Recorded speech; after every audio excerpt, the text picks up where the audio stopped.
What's up, everybody? Hello and welcome to episode number 287 of the VK Bros with Jason and Alex VK. How are you going this week, Alex? So I've got to say, I'm a little bit out of the loop with things at the moment. I've been very, very busy for the last couple of weeks with all the house moving and getting kids started at their new school, and shout out to the boys. They have adapted really, really well to their new surroundings.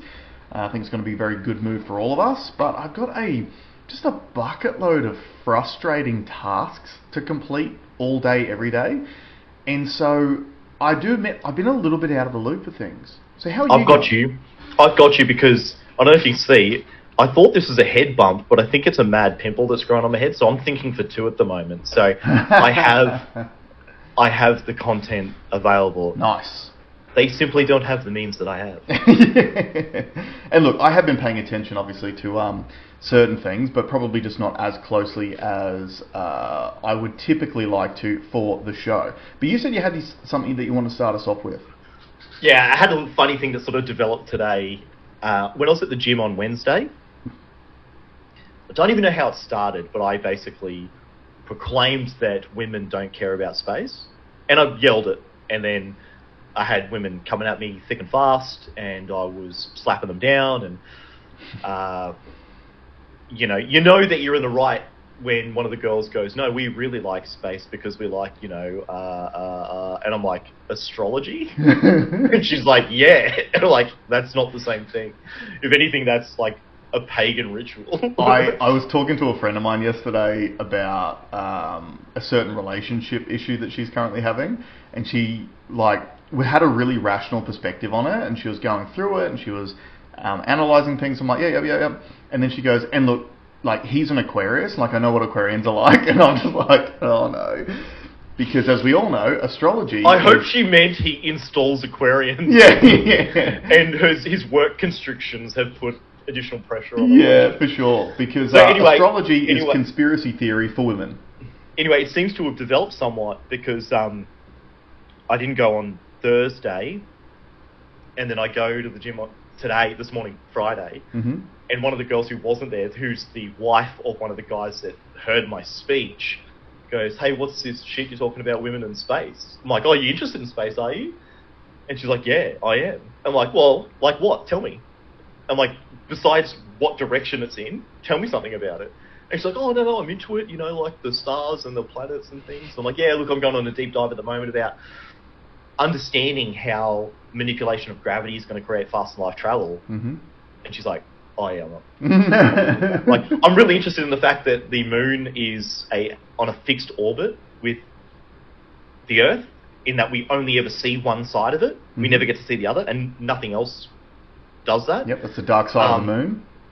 And that, isn't it interesting that the moon, during an eclipse, is much closer to the Earth than it is the sun, but exactly blocks out the sun, like has the perfect dimensions? That's interesting, isn't it? It's like, "Oh, I've never thought that hard about it." I'm like, that's my point. Exactly. So then, and then I'm talking to one of the other boys about it on the phone, and apparently when I wasn't there on Thursday, someone said, "Hey, what was that smack that Alex is talking about women and space?"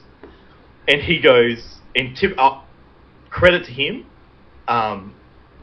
he added some creative license to what I said, which was, "Well, Alex was saying that women are too stupid to understand anything about space." And now she's all riled up, and I haven't seen her since. And that's going to be, I can't wait for that conversation. I cannot wait for it. And he goes, "Yeah, that sucked. That's what sucks about you." He's like, "Most people would hate that confrontation, but I know you love it." Oh, well, shout out to you, mate, for adding a little bit of extra mayo. That always adds to proceedings, yeah. Yeah, never let the truth get in the way of a good rile up. Oh, yeah, absolutely. I mean, that's how women typically roll, right? Yeah, well, that's usually my go-to favourite. I always say, like, I'll make claims like women can't drive, or women shouldn't vote because they're too emotional, and then one of the girls will throw something at me, and I'll be like, See? Case in point, I've just proved it. I could wind you up in 2 seconds. You've had a violent reaction to it. You've just proven my point. It's how Donald Trump negotiates. It's exactly the same. Yeah, it's so good. Yeah. So good. We do need to talk about, because I've had a couple of sort of stoushes online with friends of mine about what's happening in Minnesota. Yep. And did we even talk about Renee Good? I think we did, didn't we? Yeah, I think we mentioned it.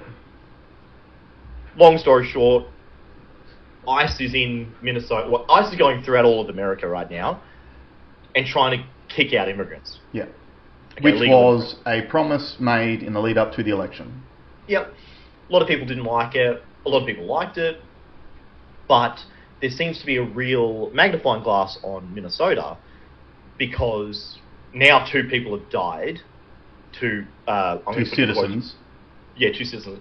Because 2 protesters have been shot by ICE enforcement. And I found this a very interesting example of what we talk about here a lot, which is how powerful the algorithm is at dividing us. Yeah. So the instances where because I was used to thinking about these things in a particular way, I think I process the information differently. So, for example, when the Renee Good one happened, and my friend sent me, and he was blowing up, this is outrageous, look at what's happened, I asked questions first before I made a call on what I had seen. I was like, well, look, I need some more context to it, what happened before. I've got questions about why the car's parked laterally across the road and why there seems to be a blockage of cars on the left-hand side of this shot and nothing on the right-hand side of the shot. Yeah. I want to see something from his point of view. Like, I've got more questions than I have opinions on what's happened yet. Yeah. Well, this latest one, similar sort of vein, someone obstructing ICE agents, a lady's getting in the way, 2 ICE agents aggressively push her away. This guy comes in to protect that lady. There's like 5 agents on. I actually don't think they were ICE agents either. I think they were. Isn't that local law enforcement? No, it wasn't local law enforcement. It might have been DEA, like drug enforcement or something. Okay. Anyway, a different group. 5 guys are on it. There is a scuffle, and the first viewing of it was quite shocking, where one of the agents pulls his gun out, shoots a guy like 5 times. Yeah. And it looked like a clear overreaction by law enforcement. But I treated that the same way that I've treated all other things. I'm like, well, I need some more context to it. Mm-hmm. What happened before? What happened after? What is there any history behind this? And are there more details that we don't know yet? Yeah.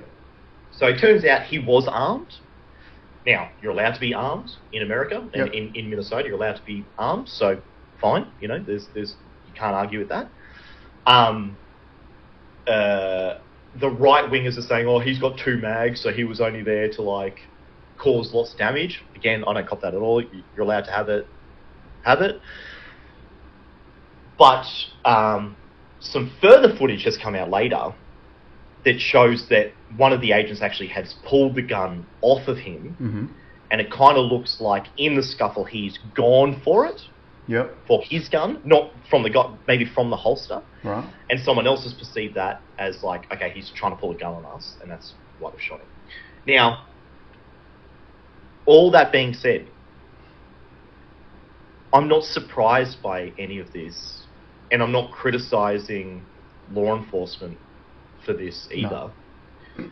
When it's purely mathematical probability that people, more than likely, these, in quotes, protesters, and I'll tell you why they're in quotes soon, mm-hmm. why they're dying doing these, in quotes, protests. Yeah. So, it is no surprise to me, and it was when I saw all the stuff, the actions that were happening, I was like, someone's going to get hurt. There's just no possible way. When you think of a protest, Jason, what do you think a protest looks like?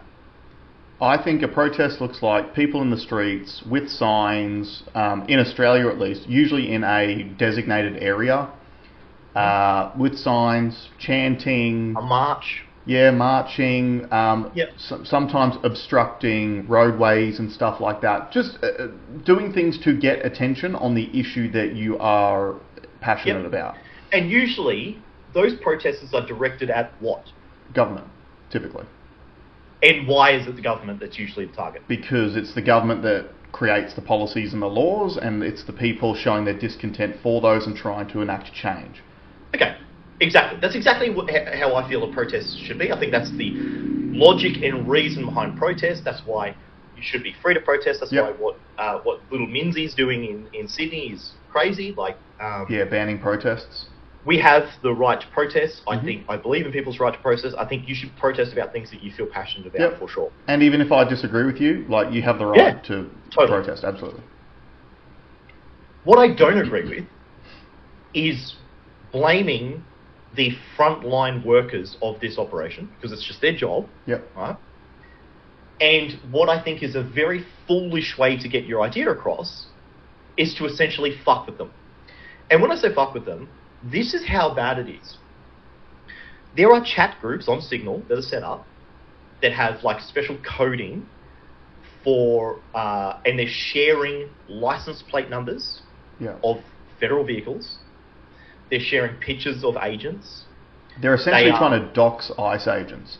Mm-hmm. And they're criticising ICE agents for wearing face coverings to these things, but they're wearing them because they know they are being doxed and it's putting them and their families in danger. Yeah, a lot of these protesters are wearing face masks too, so that's kind of funny, right? But they are, if you watch any of the footage, if your algorithm's just going to feed you those shootings. That's it. Of course. Okay, so if you're not curating, if you're not peeling layers back, like we talk about here all the time, peel some layers back and dig a little bit deeper to these stories, your algorithm is going to show the shootings. Yeah, and that's not from like a conspiracy theory perspective. That's just a straight up, we're in the click economy now. So people are going to show the footage that gets the most engagement and the most clicks and the most interactions, because that's unfortunately how the majority of people online make their money these days. And it is the most emotionally invigorating content. Yeah. Okay? No context, boom, here's a shooting. Yep. All right? Feel what you want to feel and then say what you want to say. Spray from your pulpit there. Mm-hmm. When you try and watch you try to get a bigger, more broad idea of what's happening in Minnesota right now, you'd have to be crazy to think that what these protesters are doing is okay. And what I mean by that is they are getting in cars, chasing law enforcement vehicles. Yeah. They're following them, tailing them. They are blocking roadways with their cars. They are standing on the side of the road, blowing whistles. It's crazy. Even watching the footage starts to hurt my brain.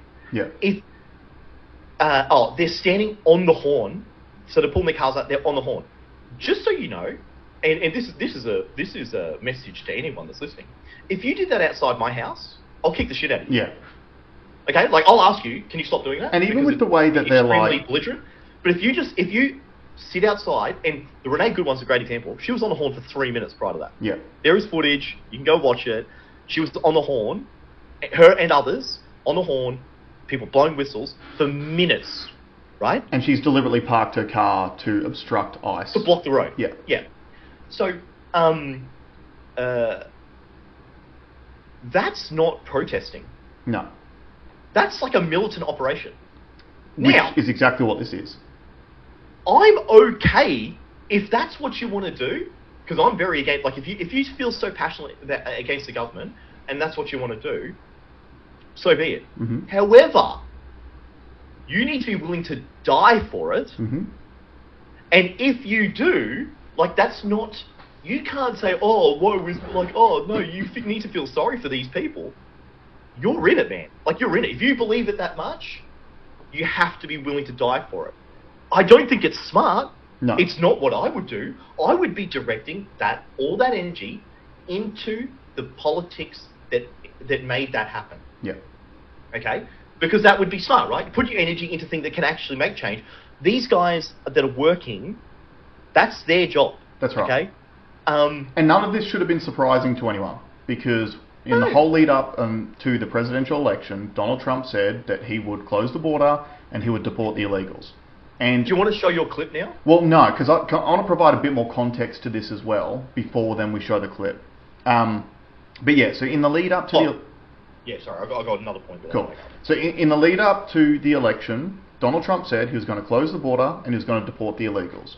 And whether you agree with that or not, the reality is, if you claim to support democracy, that's what the American people voted for.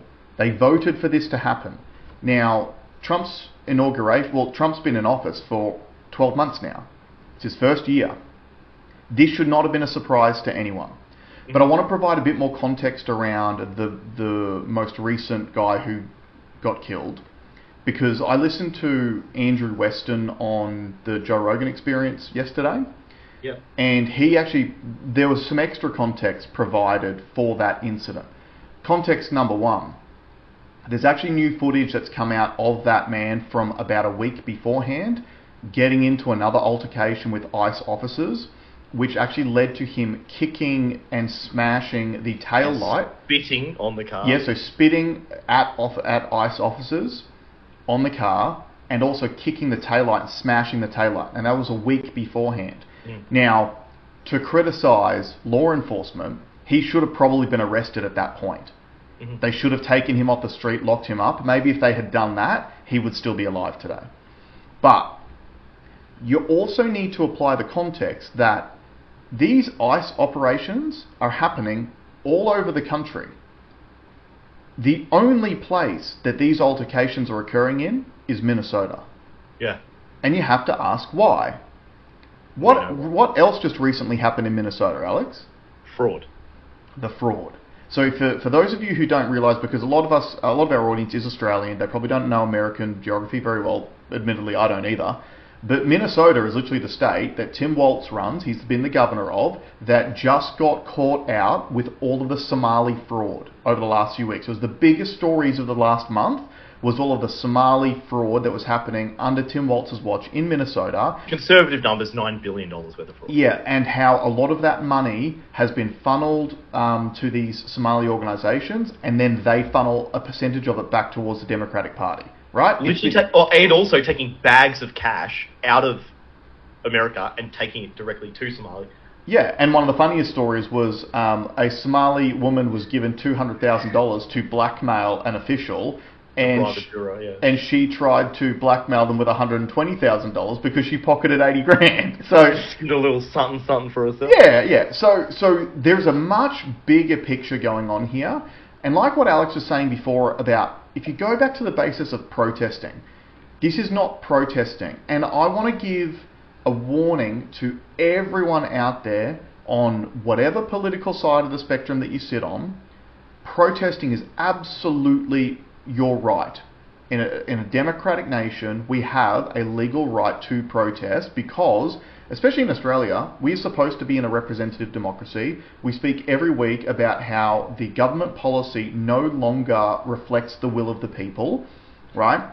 You've got these major parties like, look what happened with the coalition, right? The Nationals Party members did not want to vote for the hate speech and the gun bill.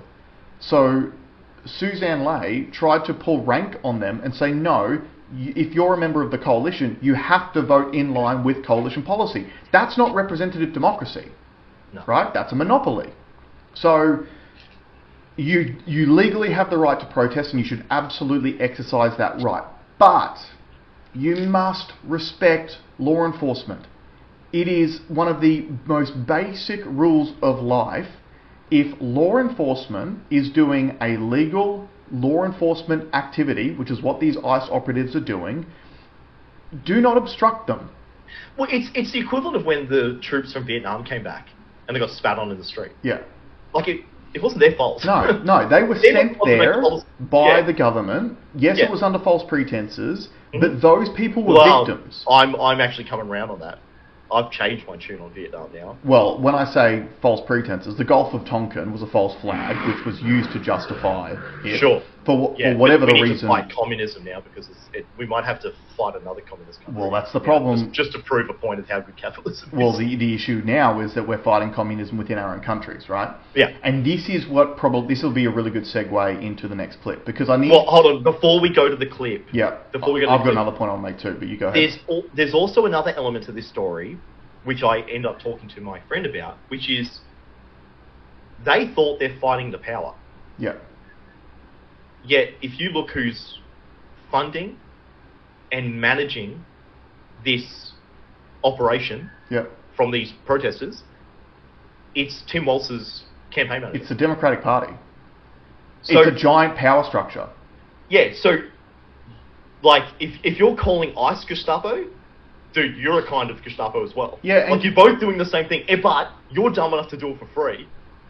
Can I also say you're the one who's at risking your life, and you don't even know it. Okay, and this is what I want to say to the people on the left side of politics who are participating in these protests, who are being whipped up by your own representatives.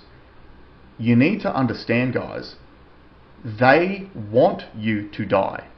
Yeah. They want you to be accidentally killed in an altercation with law enforcement. Because the left focuses on emotion, and the most emotive thing that you can be is a martyr. Yep. So they need more and more people to die. Because so Renee Good, that was like 2 weeks ago, right? Dominated the news space for a week. Now most people have forgotten about her because now they've got a new one. And did you see what CNN did with his picture? Yeah, it's wild. They literally like de-Jewed his face. Yeah. And like that's not even, I'm not even kidding. So CNN put a picture of him up and they edited it to literally make him look A, more attractive because people care more about attractive people. But B, they literally de-Jewified his face. Smaller nose, bigger chin, darker skin, they giga-chatted him. Yeah. Right? Yeah, or like Rogan said, they did the opposite of what they did to him. Yeah, like you guys would remember that when Rogan got COVID... Took horse paste. And took horse medicine, CNN edited his footage that he'd posted up on his Instagram story to make him look sickly and grey like he was about to die. So this is all narrative building, right? It's all part of the narrative. But you need to understand, guys, the left wants people to die. They want their supporters to die. Because that then further enrages their own side. And like Alex said, these people think they're fighting the system. This is literally the Democratic Party funneling immigrants into their states to keep them in power forever, just like what Labor's trying to do in Australia at the moment. So it's a small-scale power play on these individual states because they want to hold power there forever. The way they get these people to come to their states is by giving them money that is your money. It's taxpayer money, right? That $9 billion was stolen from you by Somalis with the express go-ahead from the governor because he was in on the scam too. And now, to cover this up, they are instructing you, their supporters, to go and physically engage with federal law enforcement in the hope that you will die because that furthers their cause. So I'd made that point to my friend. He goes, "Oh, so you just saying this is all just to cover for this fraud? I think that's a stretch." I'm like, "Dude, you told me that this is all a cover for the Epstein list." So yeah. This does happen. There is absolutely this kind of stuff that happens. I heard something before. But the trick with all of this, and this is something that we keep on saying, and I actually sort of started this whole thing with it. Go and zoom out, zoom in, zoom around, gather more and more information. Correct. Yeah. Before you start letting your sympathetic nervous system decide what the truth is. Yeah. Yeah. Absolutely. It doesn't know. It doesn't know. And people need to understand as well. This is a set play.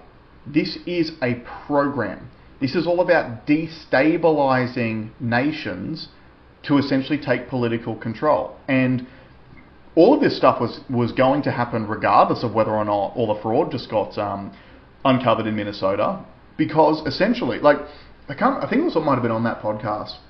I think Andrew Weston might have mentioned, or maybe Rogan mentioned it, but they were saying that it's literally working because people, like reasonable people, are saying now, we kind of want to vote for the Democrats because whenever the Republicans are in, there's always riots, there's all this mayhem, there's all this hysteria everywhere. But when the Democrats are in, it's peaceful. So obviously we need the Democrats back in.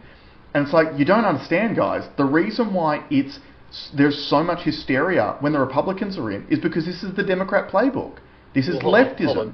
Black Lives Matter was the... Yeah, look at what they did with George Floyd. Like, George Floyd's the best example of martyrdom. They canonized this guy like he was a saint. He was a drug-addicted felon. He has a history of violence against women. Like, he's a piece of shit. Yeah. But they got lucky because he died whilst being arrested by a white police officer. Yeah. It's a set play. And let's go to the clip. I think now would be a good time to play the clip. So, do you want to give some context? Yeah, so this is a short clip from a Joe Rogan episode from way back in 2023. This is 3 years ago. Now, Sam Tripoli, who is a comedian, he is one of the OGs of conspiracy theories. He's a prophet. He is, yeah. But again... Part-time conspiracy theorist, part-time comedian, full-time prophet. Yeah, but you need to understand, guys, this is why they say people who fail to learn from history are doomed to repeat it. The only reason why Sam comes across as a prophet is because he read history. He understands history. This is all exactly the same as the Bolshevik Revolution. It's the exact same playbook that leftists have used throughout time to take power in capitalist societies. And I want you to play this clip. Yeah. We're in the Bolshevik War right now, bro. And right now what's coming up is all the pride stuff is going to be... Okay, so I had this woman come on my podcast. Her name's Mel K. She goes, I've been talking to some people in the intelligence, and they go, this gay pride stuff is going away. And the next thing you're going to see are immigration riots. This is going to be right around the next election. So hand to God we do this episode. Next day, Starbucks is like, we're banning all the pride stuff. And now you start seeing they're putting little breadcrumbs out, man. Little breadcrumbs. Oh, I saw this one thing in Chicago. Oh, yeah, illegal immigrants are upset about where they're staying. And these illegal immigrants who speak no English are holding up perfectly written English signs saying we're tired of how we're being treated. And now you're starting to see this over and over again. Eric, so everyone's always like, when all these Republican governors are like sending these immigrants all over the country, everyone's like, yeah, you're showing those Democrats. Bro, they're moving assets. I know it sounds crazy, but that is 100% What do you mean they're moving assets? What do you mean? Dude, these guys coming into the country, bro, have you seen them? A lot of them are Chinese, and a lot of them are military-age people. Too.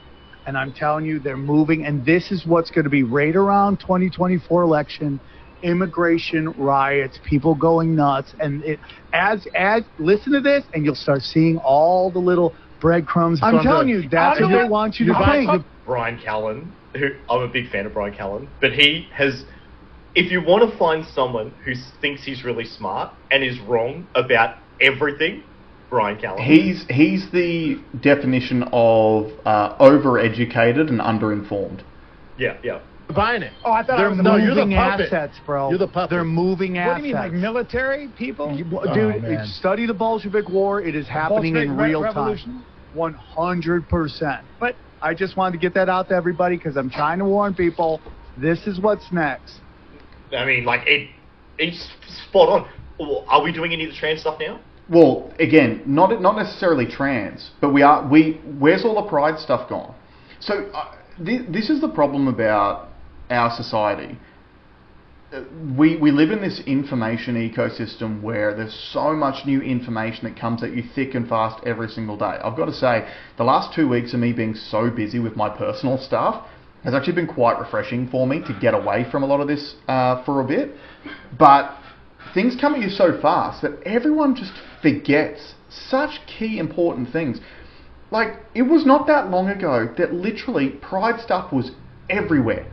Absolutely everywhere. And this is even in Australia. But obviously America was that on steroids under the Biden administration. It is all It is a leftist, Marxist playbook to destabilize nations. And it all just comes back to the basics. You start by destabilizing the nuclear family, right? Because the nuclear family is the strongest support structure upon which every Western society has ever been built. A strong family leads to people who are able to care about their wider communities. They can start businesses, they can employ people. You start creating prosperity. If you destroy that, and it's not only destroying the nuclear family, it's like you have to think about. It's unpicking the fabric of reality. Correct. That's what it's doing. But also, it's bringing human beings down to the base level human instincts and desires. So, like, why do we have pride rallies at all? At the end of the day, it's all about who people sleep with.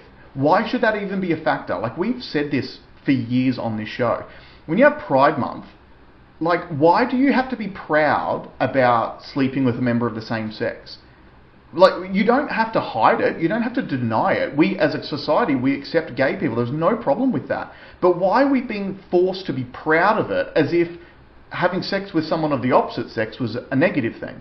It's all about destabilization.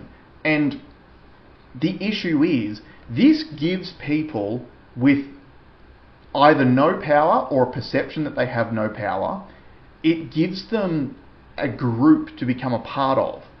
And like, there's useful idiots. Yeah, but there's a lot of people who don't have any confidence and who maybe don't have a strong group of friends. And this is probably something that happened a lot during COVID. We saw friendship circles break down because you weren't spending face-to-face time with all of your buddies, right? We saw people, how many of us have lost friends during COVID because we disagreed with what the government was saying during that time? I've lost friends. I know even, unfortunately, my wife has lost friends because of the things that I was saying online. I haven't, because I was in their face with the facts. Yeah, well, I know people that didn't say anything to those people, and they lost friends. Yeah, and look, I lost friends because I was in people's face with the facts as well. But again, the people that I lost are the same people who are now saying that RFK Jr. is not qualified to be the health secretary. Meanwhile, they thought that the trans man, Admiral Rachel Levine, was qualified. Right? Yeah. It's facts don't matter. It's all about emotion. And that's why I was saying before, right? This is a playbook. What is happening in Minnesota at the moment is a leftist playbook. It's designed to spark outrage. It's designed to spark riots. It's designed to spark instability. And as I've said before, you know it's working when rational, even, and you don't even have to be conservative, it might just be a moderate in the middle. When rational people are saying, there's so much mayhem in society, this doesn't happen when the Democrats are in power. Yeah, but, well, you just made me realise something. So this guy that I've had this sort of stoush with was also a guy that was pushing the trans stuff, and was also a guy that marched for Ukraine.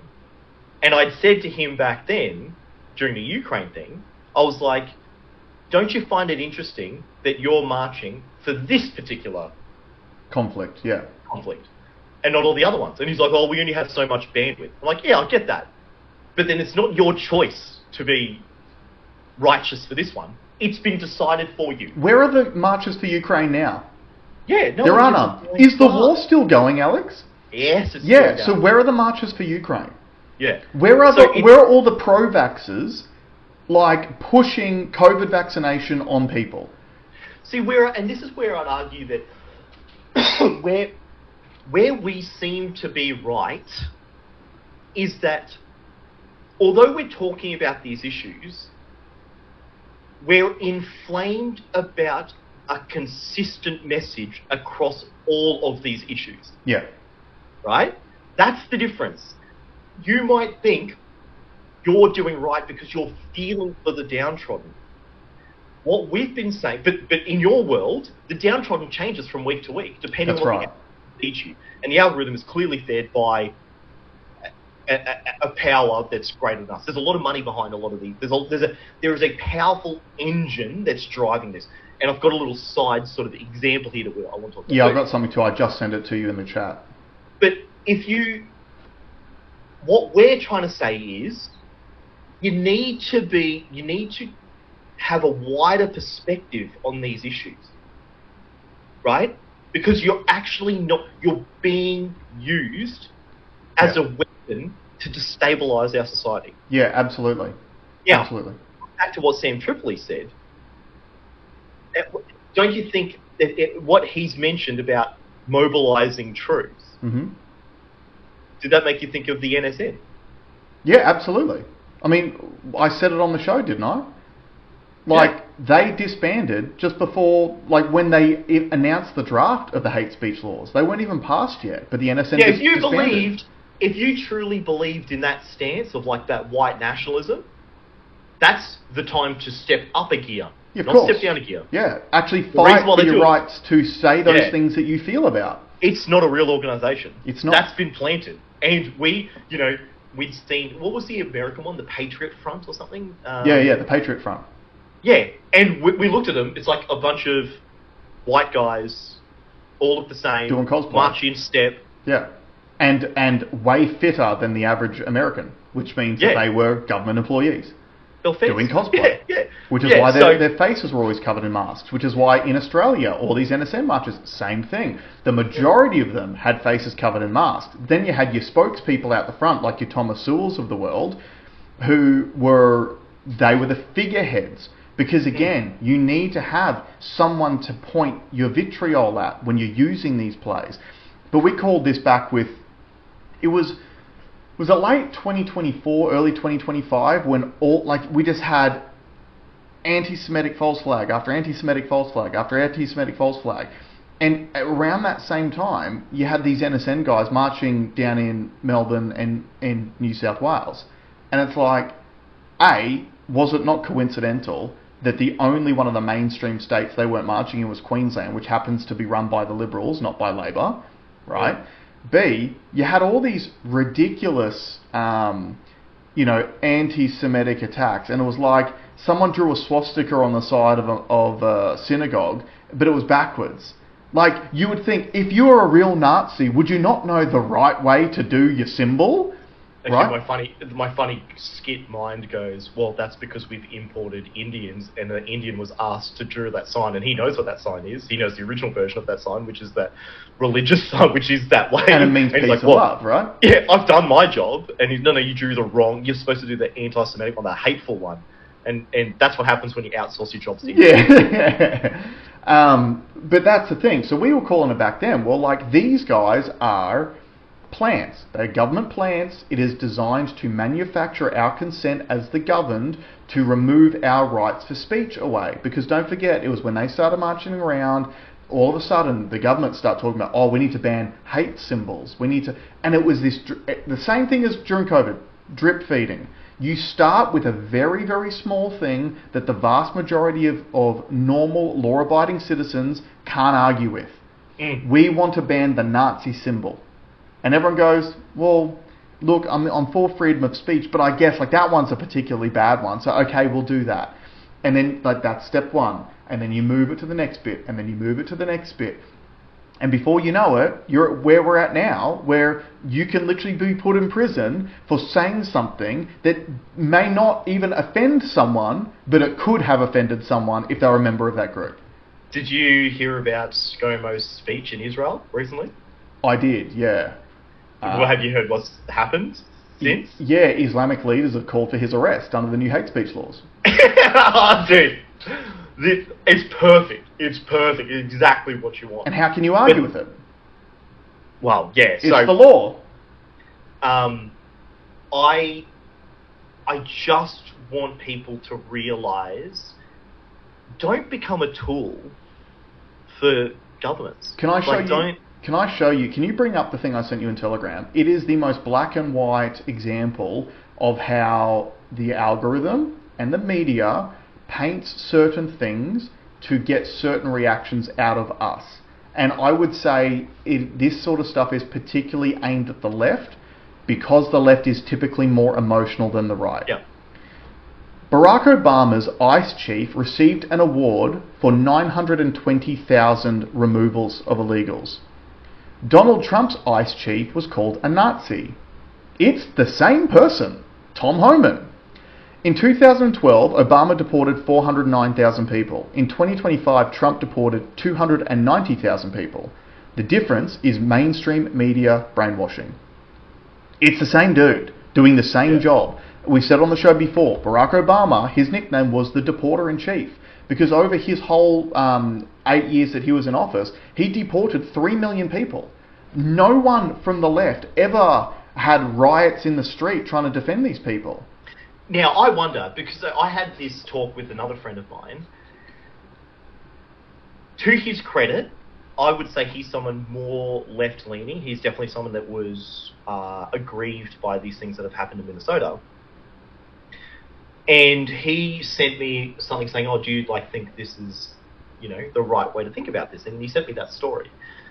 And I was like, the one big difference is, and I don't remember there being. Oh, I remember the children in cages stories that were coming out at the time, where they felt stadium kids in cages was was a big thing. Bit of outrage behind that.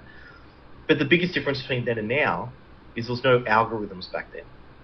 Yeah, it was just mainstream media. But the mainstream media had control. And then they lost control when the internet came through. But the algorithm's taking more control.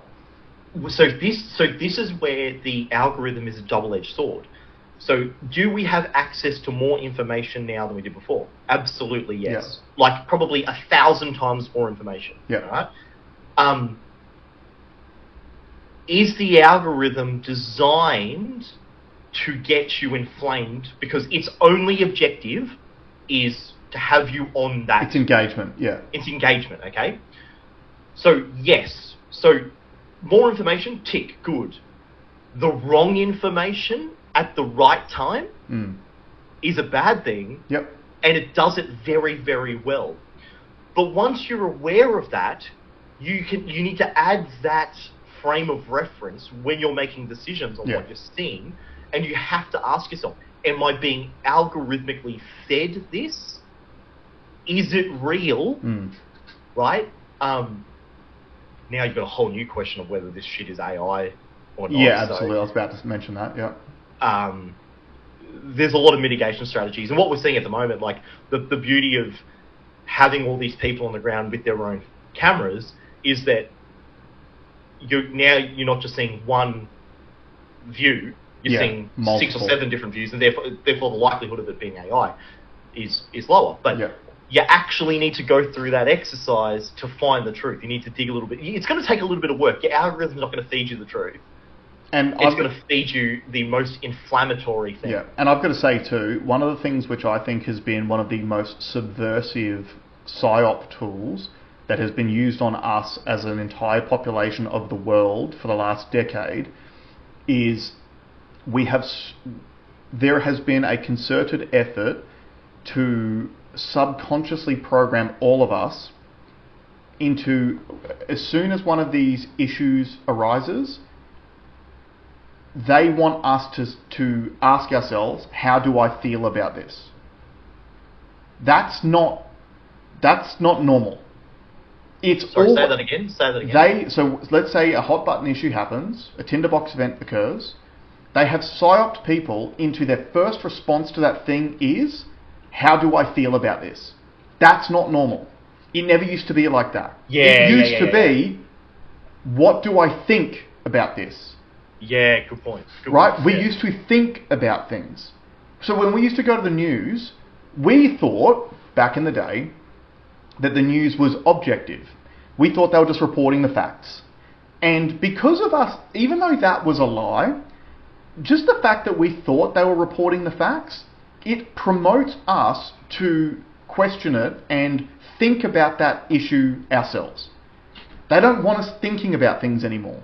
And for the last decade, they have moved us, everyone, away from thinking and way, way closer to feeling.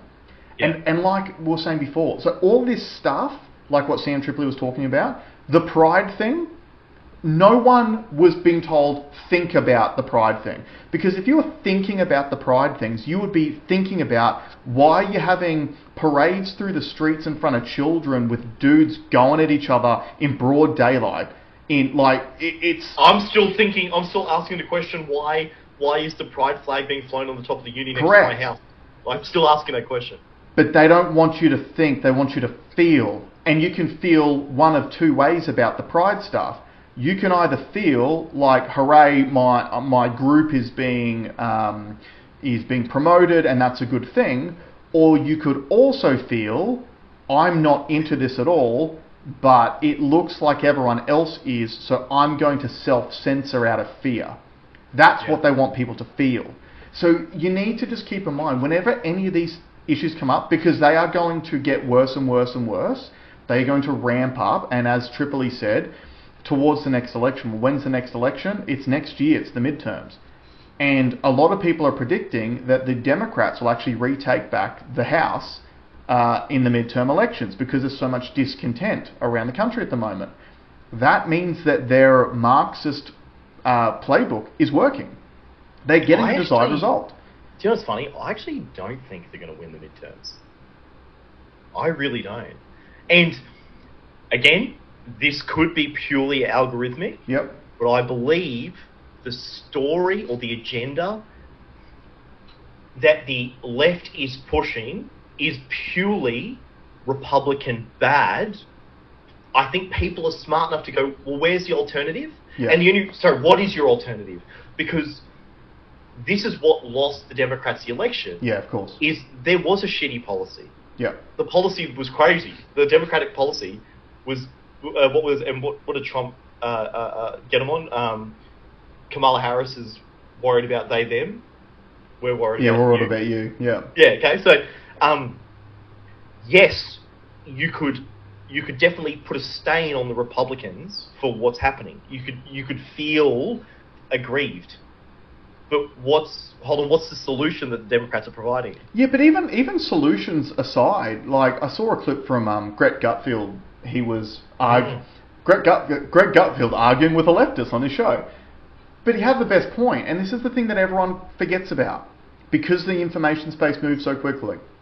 If you are a left-leaning person, maybe you're a pro-Democrat, and you don't like the way that ICE is deporting people, and again, it's not, they keep claiming it's not the deportations themselves that they're upset about, it's just how they're being done, right? They're dangerous and they're draconian, all this sort of thing. You need to ask yourself the question, why are they having to be done in the first place? Yeah. It's because the Biden administration had an open door policy at the border and they imported tens of millions of illegal people. And again, left-leaning people, and like, I'm just going to precursor this again because I think it's important for us to repeat it every now and then on the show. We don't hold anything against people who lean left.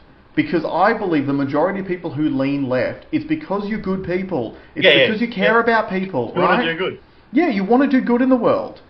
The problem is, it is way too easy to leverage your good nature by exploiting it with stuff like this. Whereas people like so Alex and I'd say we would both classify ourselves as far more conservative than liberal, although probably not really.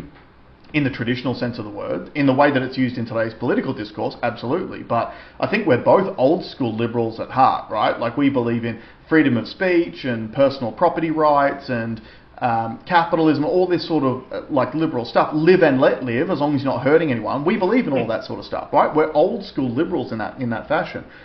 But the issue is, I think Alex and I actually have more empathy than the majority of these left-leaning people who think they have empathy.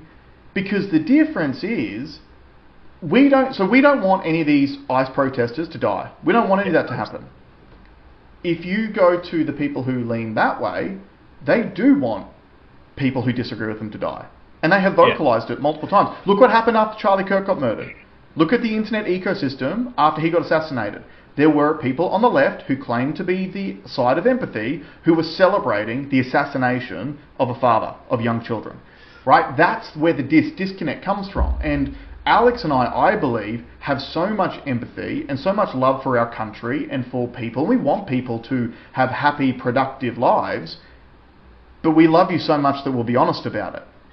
Yeah, I frame it slightly different. I've told people, especially young people that are coming up and deciding what they want to do in the world, I said, my biggest tip to you is there is a difference between trying to do good and doing good. So, for example, or is it trying, or is it appearing to do good? No, trying, because they genuinely want to do good. Right. So, for example, you could argue, I work for a charity, I'm trying to do good. I'm trying to solve these problems. Okay. Well, how much of what positive effect has your charity had on that? Have you been moved closer to that objective or not? So I think there's a lot of people that are trying to do good, and the industry of trying to do good is ultra successful. Not for profits, profiting like fucking crazy. Dude, you know the best example of that is the homeless programs in California.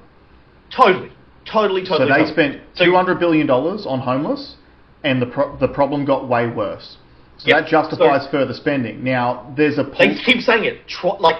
We're working on it. We're doing this, and we're pegging money at it. But do you know what it's really about? Well, it's all just a raw. It's all just weaponized empathy. But it's not just a raw. It gets back to that political play, right? And that the control structures. And in America, what people don't understand is that congressional seats are allocated based on the amount of bodies that live in your state at that time. It doesn't classify citizens. Hold on, mate. It doesn't classify it has to be citizens. It's just bodies. Yeah, so if you have these programs... Beyond that point. Just let me explain the point, because I think people might actually be interested in it. If you have these programs that say you will give out the most money to homeless people from neighbouring states are going to move there. You are going to encourage homeless people to come to your state, which means your state then has more bodies. And when you have more bodies and these people vote for you, all of a sudden you've got extra congressional seats being held by the Democrats. It is a political power play which utilises taxpayer dollars to entrench themselves in power. Yeah, but it's so kind of derailed me somewhat, because there's other do good, feel good initiatives that don't do anything. And that's why I need you to separate in your mind that as you're coming up in the world and deciding what it is that you're going to do, that you're actually doing good. And the only way you will know if you're doing good is if you are very pragmatic with your data. Yep. Is this thing improving? And the government's definition of improvement is just money in.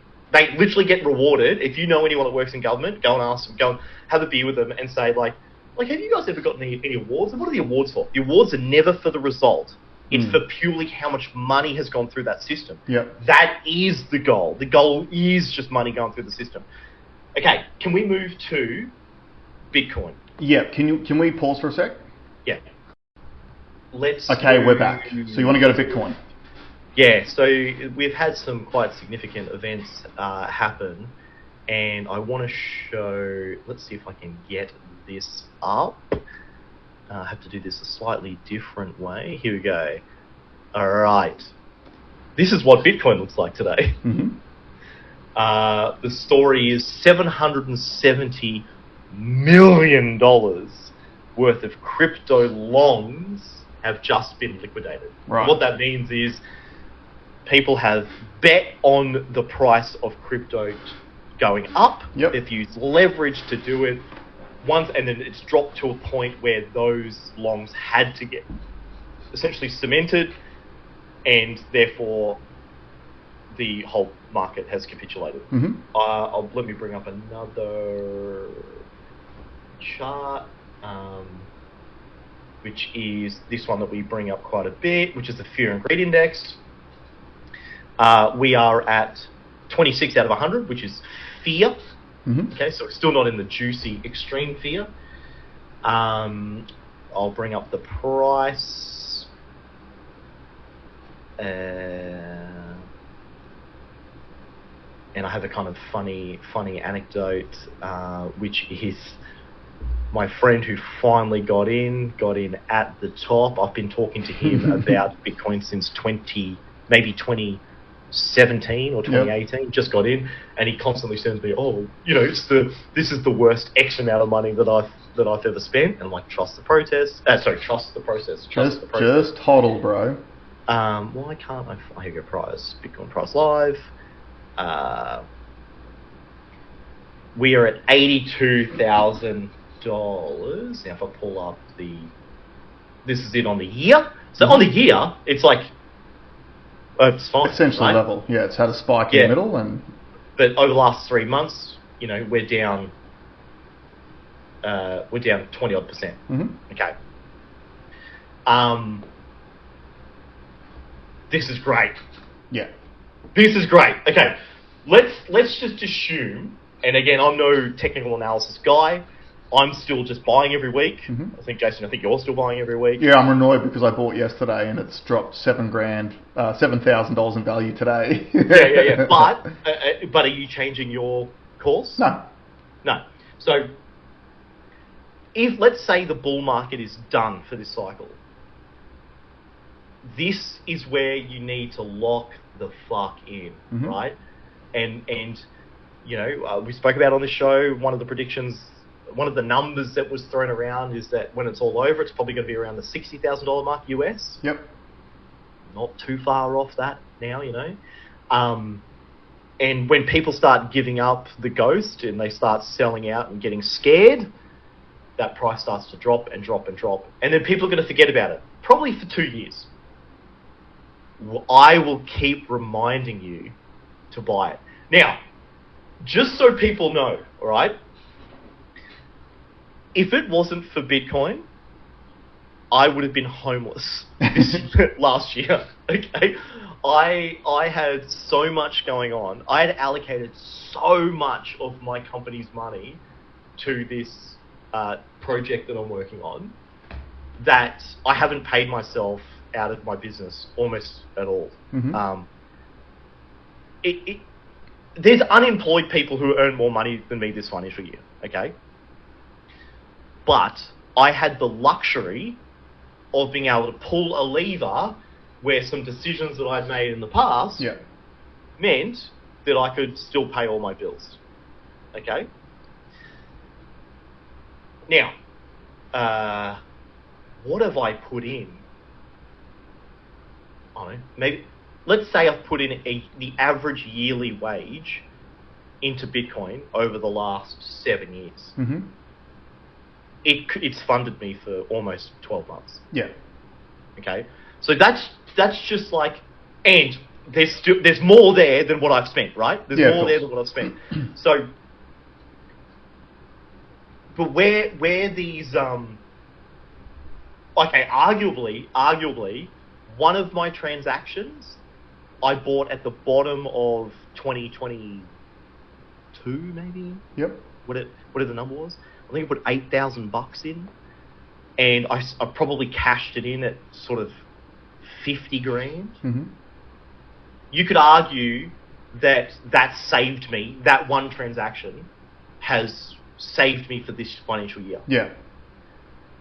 So you need to trust the process. Adam from Unemployables, he said it really. I was watching his stories today. He said something great. He goes, "Look, it's down. Anyone that's bought this year, you feel like you've been wrecked. If you're only new to this game, I know what the feelings are. I can appreciate the feelings. But if you're feeling fearful about this, you don't truly understand what it is that you are buying." Yeah. Okay? So it's not about the price. It's about the freedom that it's going to give you, and it is a long-term game. There's no get rich quick. You also need to look at the broader economy and the markets and geopolitics and everything that's happening in the world at the moment. So one of the biggest stories from the investing perspective that's been happening over the last couple of weeks is the massive rise in gold and silver prices. So they have gone exponentially through the roof in the last month or so, and particularly silver. Silver's had huge returns over the last month. Now, a lot of people who are investors, and especially the big hedge funds and all that sort of stuff, they go chasing those returns. So usually what they try to do is position themselves early, just like we suggest with Bitcoin. Now, just on the Bitcoin front, so I think today it's at about 107,000 Australian dollars. That's roughly the Australian dollar figure.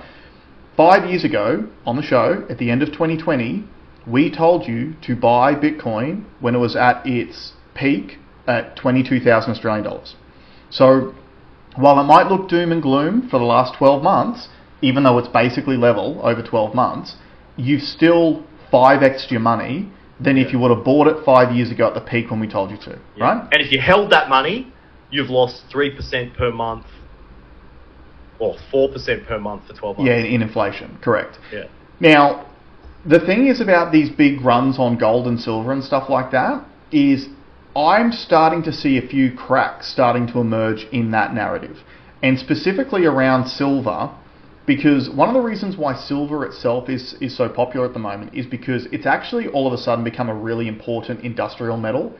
It's got a lot of uses in industry. It's in microchips. It's in EVs. Like, we actually need to use more silver now than we've ever used because we've got this renewables transition, all that sort of stuff. And this is kind of what happens with these different commodities is, you know, we talk about oil and we talk about oil price and how important oil prices are to the global economy at the moment. Well, if you go back 150 years, no one gave a fuck about oil because there was no usage for it, right?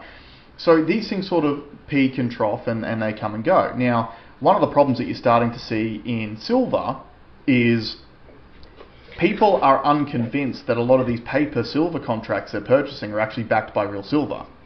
Yeah. The benefit of Bitcoin is that when you purchase the Bitcoin, you can self-custody it, you've got it. Mm-hmm. Now, I don't know about you, Alex, but I don't want to have $100,000 worth of silver or gold in my house because that can get nicked real easy, right? It's also extremely difficult to lug around, especially if it's silver. Like, what's going to be the weight of silver if you've got $100,000 invested in it? So the reality is this. I believe that at some point in the near future, you are going to see two things happen. There's a massive macro play happening in the United States at the moment, which is going to affect the entire global economy. And that's this. There is, I think it's about a third of their national debt is due to mature this year. That's why you're seeing Donald Trump constantly going at Jerome Powell, the Federal Reserve Chair, to try to get him to lower interest rates. Yeah. Because, to the point where he's going to sack him. Yeah, well, I mean, you know, they announced that investigation into him as well, right? Yeah. Like, they're literally putting the pressure on him because he's refusing to lower interest rates. That's what this is all about. Donald Trump and the administration needs the Federal Reserve to lower interest rates so that about a third of America's $37 or $38 trillion worth of debt can be refinanced at a lower rate than what the rates are at now. Because you've got to remember, the majority of that debt was financed when interest rates were like 0.1%. Now interest rates in America are about 5 or 6%. They need these rates to be lowered. Now, Jerome Powell's term, can you look up when Jerome Powell finishes? Because I'm pretty sure that his term ends at some point this year. It's like next month or okay, March. so it's close. Yep. So I personally believe what's going to happen, he will end his term. It's the president's job to appoint the chair. So ironically, Trump actually appointed Jerome Powell back in his first term, right? Even though he's been working against him ever since. Now, I believe Trump will appoint some sort of loyalist to him, to that position, and they will just lower interest rates. Mm-hmm. So then, when interest rates become lower in America, what does that do to the American economy? Oh, well, it pumps it. It supercharges it. Yeah. Because your dollar goes down, the competition for your labour becomes cheaper on the world scale, therefore you can export more. Mm-hmm. Obviously your debt repayment is lowered as well. Yep. And what does lowering the value of your dollar do to asset prices? Well, it shoots them up. Shoots them up, right? So I believe that the US economy is going to pump at some point over the next 12 months. The key is just to be positioned at the time for when rates get lowered, and then we just get this massive stimulus injection of, because it'll be printed money, like, you know, they're going to print more money to service that debt. Plus, when rates are lower, business in America, it's an arbitrage thing. Like, for the regular punter, you don't really think about it. You don't really realize how rates can be linked to markets. But in the macro sense, all these big hedge funds do is they make money by using someone else's money. So when interest rates go down, let's say the interest rate that you can borrow at is 3%. Well, if I've got a commodity that I know I'm going to make 5% out of, it's my job to go and borrow money at the 3%, get a 5% return on that money, and guess what? The interest on that 3% I borrowed is a tax deduction. So they win on both sides of the balance sheet. That's going to pump commodity prices. And Bitcoin, I believe, will be one of these things, because gold's now over $5,000 per ounce. You're not going to have too many people buying in at that figure. Soon they're going to have to realise those profits. Let me pull up that story. Okay, so this is part of the reason why gold is running. So, and there's a very interesting... we're going to get slightly nerdy here, but Tether, is a stablecoin. Mm-hmm. This article was on Bloomberg Business. Every week, more than a ton of gold is hauled into a high-security vault located in a Cold War-era bunker owned by Tether. It is now the world's largest known hoard of bullion outside of banks and nation-states. Yeah, wow. And has turned the crypto giant into a major player in the industry. Okay, now I've got another... I just did a little bit more research on this.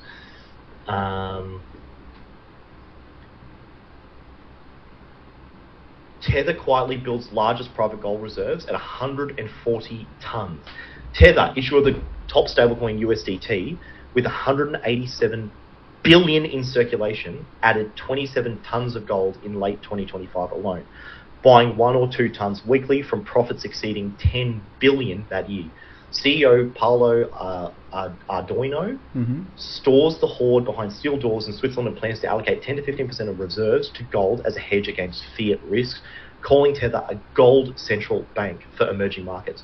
While Bitcoin fans like David Marcus argue Bitcoin outperforms gold long term, Tether balances its portfolio with gold, Bitcoin, and US Treasuries amid gold's rally past $5,300 an ounce. Now, why is this important?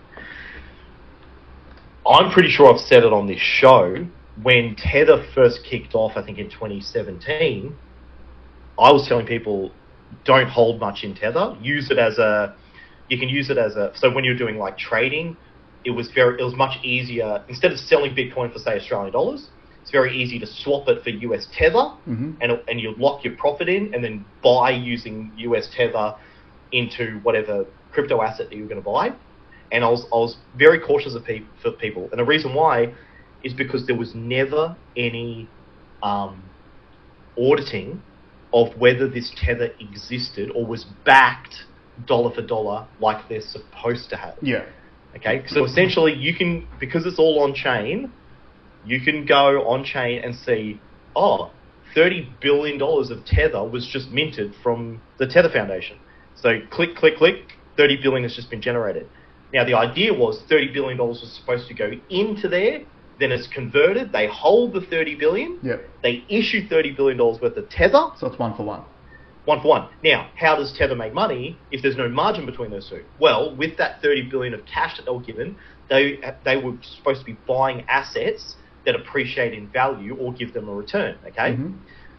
Now, where I'm far more confident on US Tether than I've ever been before, which I think is going to be known as the greatest deal in economic history and that no one seems to be talking about, is they negotiated a deal with the US government with that 30 billion to buy US treasuries. Yeah. Okay? So now it's a win-win. Now it's a win for US. They can now sell, they've got a buyer for US treasuries. Yep. And at a essentially a nation state level. And now it's backed by the US government. Tether can no longer fail. It can't fail, because if Tether fails, the US financial system fails. Yeah. All right? Now, where this is even more special is that, well, Tether doesn't even trust the US dollar that much, that they are also backing it with Bitcoin and gold. So if you were to ask yourself, what are the 3 most precious things or economic instruments in the world, it would be US Treasury bills, gold, and Bitcoin. Correct. That's all I need to hear. Yep. Right? So now I do trust you. And the next extension of that, which I can see coming now, and again, I still don't think people, like they did say a major player in the space. Dude, there's a world where Tether when I in the early days of when I got into crypto, I thought Bitcoin was going to be the overarching currency across the world. I think it's going to be Tether. Yeah, and so what you're saying is you believe that Tether will end up taking over the US dollar as the reserve currency. Well, it's a stable coin, so in a way, it's both. In a way, it's still the US dollar, but it's a digital version of the US dollar. Yep. That's backed the same way the US dollar is backed, with the ability, with the addition of Bitcoin, because the government, although it holds Bitcoin, it doesn't hold it in a treasury sense to back the dollar, like they do with treasuries or even gold. Also, we haven't had an audit on the gold, so we don't know if America has the gold that it says that it has anyway, right? Tether and the US financial system are now interlocked. The ability to use Tether is way easier. Like, Jason, if you besides going on holidays in the US, do you own US dollars? No. Do you have any USD stablecoins? No, I don't at the moment. But how quickly, if I asked you to get US stablecoins right now, how long would it take you to get it? 5 minutes. How long would it take you to get US dollars right now? Probably a week. Right? Yeah. So we've created a more mobile, more tangible, more globally adopted. This is going to give people in Uganda the ability to transact in US dollars. It's going to give people in Russia the same ability too. Don't forget, Russia got kicked off the SWIFT system. Yeah. So this is huge. Like, it's absolutely huge. Not enough people are talking about it. And if you think this crypto thing is just, you know, I still have people saying, "Oh, like, crypto's not real." Then you're blind and you're stupid because you're not doing the work. This will be the biggest deal ever, ever. And now they've got a vault that's the biggest outside of nation states of the most valuable commodity on earth. Come on, like, listen. Yeah, and again, if you want more evidence that we are actually paying close enough attention to know what we're talking about, well, this episode, at least on audio, will drop on Monday. The next RBA meeting is going to be on Tuesday. Now, we've been saying for probably just over 6 months that, actually probably even longer than that, I think we said it actually just after the election, didn't we? We said after the Labor government wins government again, interest rates are going to start going back up. And every mainstream economist disagreed with this. All the big banks were pricing in more interest rate cuts. And we did have, was it 3 cuts last year, I think it was? And then we had 1 increase as well. And all these mainstream economists are saying, no, like, there's going to be more cuts and blah, blah, blah, blah. And now, all of a sudden, in the lead up to the next month's meeting, I saw an article this morning, due to the latest inflation figures, which show that inflation is further increased on a month-to-month basis. I think we're now on an annual rate of 3.8% again. It is very likely that interest rates will go up next month. Now, here's the thing, guys. This is what you need to understand about the RBA in Australia too. Last time they needed to put interest rates up, they waited far too long and they went far too soft. And that's why we had much higher inflation for a much longer period of time.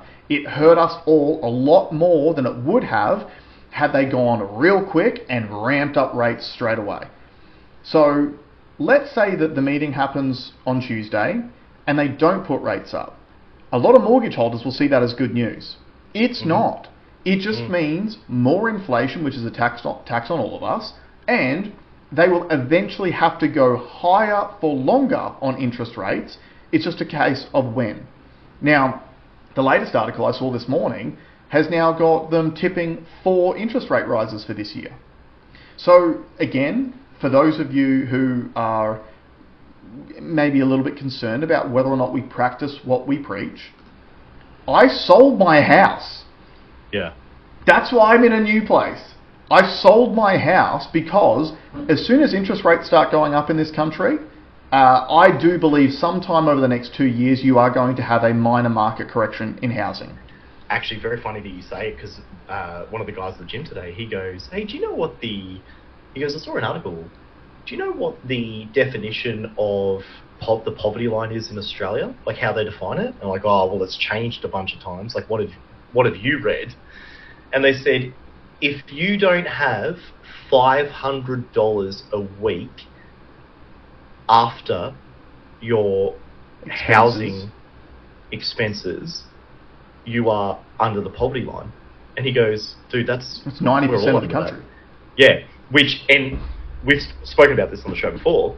That basket that they use to rate whether you're poor or not, they just changed the numbers. They changed the basket. So when I first got my place in 2008, it was deemed, if your living expenses, so including rent or your mortgage, was more than 50% of your gross income, so your net income, it was housing stress. Then they just moved that percentage to 75% because they didn't want people to feel poor. That's right. But now they've just removed housing out of that equation. Yeah. Which is the thing that's raised the most. That's right. And I've said on the show before too. So when I started selling automotive finance back in 2015, I think it was, that was just after the Banking Royal Commission went through. So they put more guardrails around finance.